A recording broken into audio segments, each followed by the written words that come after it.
On October 5, 1994, Chicago's Goose Island Brewery was co-hosting an event at the LaSalle Grill in South Bend, Indiana, with bourbon maker Jim Beam.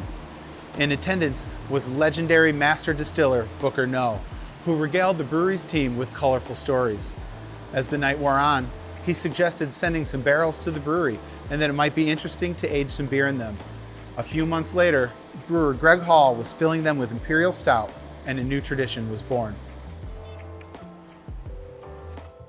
Aging beer in wooden vessels is hardly new.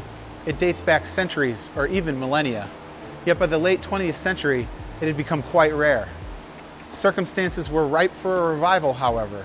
The United States had its own native whiskey-making tradition, but by quirk of law, the oak barrels used to age bourbon must be new. That means that more than 1 million are liberated each year, just waiting for new use.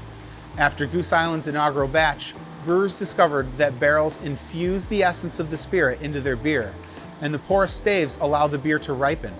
With a little time and a stock of those cast-off barrels, brewers developed a tradition that transmuted regular beer into rich, complex elixirs. After resting a few months in a charred oak barrel, beer begins to take on the warming flavors of bourbon.